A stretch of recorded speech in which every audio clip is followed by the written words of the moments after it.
সন্দেহজনক লেনদেনের জন্য গত বছরের নভেম্বরের সূচনা ফাউন্ডেশনের ব্যাংক হিসাব ফ্রিজ করার আদেশ দেয় BFIU.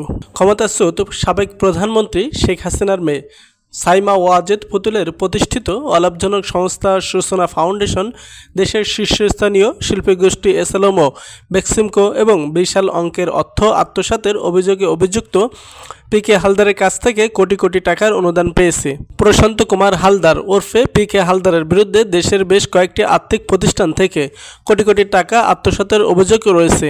Bangladesh financial intelligence unit এর বিএফআইইউ একটি অভ্যন্তরীণ প্রতিবেদন অনুসারে সূচনা ফাউন্ডেশনের অন্যান্য দাতাদের মধ্যে রয়েছে মেঘনা গ্রুপ, সামিট গ্রুপ ও ইউনাইটেড গ্রুপ। প্রতিবেদনটির কপি টিবিএস এর হাতে এসেছে। সন্দেহজনক লেনদেনের জন্য গত বছরের নভেম্বরের সূচনা ফাউন্ডেশনের ব্যাংক হিসাব ফ্রিজ করার আদেশ দেয়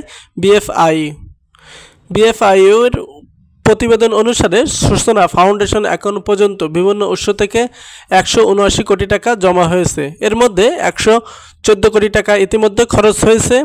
বর্তমানে ফাউন্ডেশনের অ্যাকাউন্টে ফ্রিজ হিসেবে আটকে আছে 65 কোটি টাকা। এই ফাউন্ডেশনের টাকা এসেছিল আওয়ামী লীগ ক্ষমতায় থাকাকালীন এসএলএমের নিয়ন্ত্রণে থাকা ইসলামী ব্যাংক ও ইউনিয়ন ব্যাংক থেকে। এছাড়াও তৎকালীন ক্ষমতাসীন দলের আওয়ামী লীগ সাবেক সংসদ সদস্য এবং বঙ্গবন্ধু শেখ মুজিব মেডিকেল বিশ্ববিদ্যালয়ের সাবেক ভিসি প্রাণগোপাল দত্তের অ্যাকাউন্ট থেকেও টাকা জমা হয়েছে। অলাভজনক ও স্বেচ্ছাসেবী সংস্থা সূচনা ফাউন্ডেশনের প্রতিষ্ঠা 2014 সালে। সংস্থাটি মানসিক প্রতিবন্ধকতা, স্নায়বিক ব্যাধি, অটিজম ও মানসিক স্বাস্থ্য সমস্যা নিয়ে কাজ করত।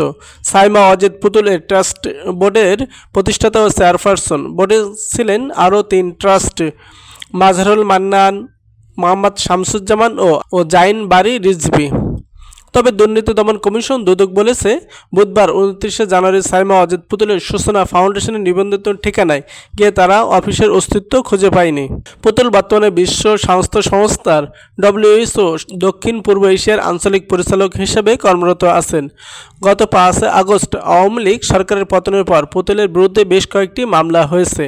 পূর্বাঞ্চলে ফ্ল্যাট অধিগ্রহণের ক্ষেত্রে তথ্য গোপন করা ও ক্ষমতার অপব্যবহার করার অভিযোগে দুদক একটি মামলা করেছে পুতুলের বিরুদ্ধে। শেখ হাসিনা, তার বোন শেখ রেহানা এবং ছেলে সজীব ওয়াজেদ জয় সহ শেখ পরিবারের সদস্যদের বিরুদ্ধে একই ধরনের অভিযোগে একাধিক মামলা করা হয়েছে ও জাইন বারী রিজভী। তবে দুর্নীতি দমন কমিশন দুদক বলেছে, বুধবার 29 জানুয়ারি সাইমা ওয়াজেদ পুতুলের সূচনা ফাউন্ডেশন ও জাইন বারী রিজভী। তবে দুর্নীতি দমন কমিশন দুদক বলেছে, বুধবার 29 জানুয়ারি সাইমা ওয়াজেদ পুতুলের সূচনা ফাউন্ডেশনের নিবন্ধিত ঠিকানায় গিয়ে তারা অফিসের অস্তিত্ব খুঁজে পায়নি।